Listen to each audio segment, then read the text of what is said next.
I'm Tabitha Soren with MTV News.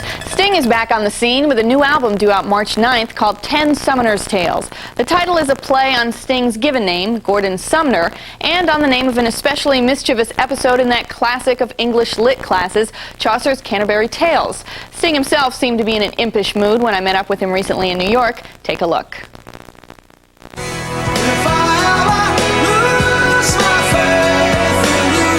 Last April, Sting began conceiving and recording his new album, 10 Summoner's Tales, in a cathedral-like vaulted studio in his Tudor country home in England. Sting says that in writing the first single, If I Ever Lose My Faith in You, it was difficult to find things in which he hasn't lost faith. I don't really define what I have faith in, except to say if I ever lose my faith in you, That could be God, it could be romantic love, it could be my record producer, it could be myself. I don't define it, and I think it's important not to define it. Sting's last album, The Soul Cages, was written after his parents' death. And if making that album was therapeutic, then the therapy worked, because 10 Summoner's Tales is a lighthearted pop record in the truest sense. I wanted to make a record that was less confessional and less personal, and much more about writing stories that weren't necessarily about me, because I'm bored with myself, basically. So you're not exercising any demons this time around? I don't think so. I mean, I was very happy last year. I still am. I'm very content. I just got married, and have a nice house in the country. So I can't just professionally pretend that I'm a doom and gloom merchant if I don't actually feel that way. She don't like to hear me sing, but she don't want no diamond.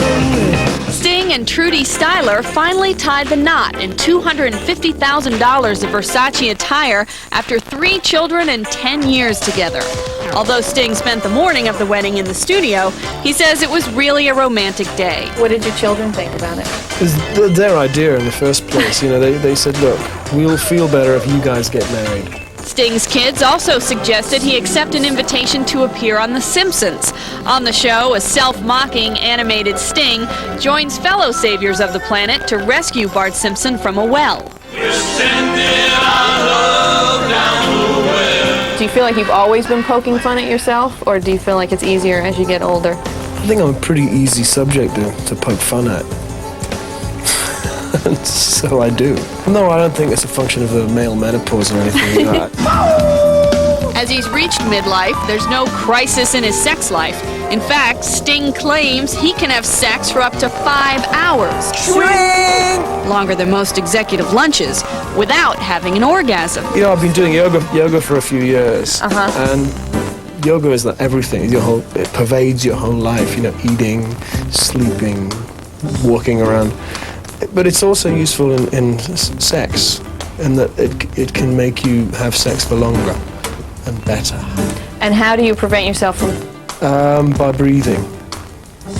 Just by breathing and constant, and by techniques that you learn. Does that? I can only demonstrate. I can't really verbalize it. Okay, some things are better left to the imagination. Sting plays the Knight Center in Miami on Friday night and the Gusman Theater in Miami on Saturday. Then heads to Europe for a month of dates. He'll launch an extended U.S. tour in April and will open for the Grateful Dead on about a dozen summer dates around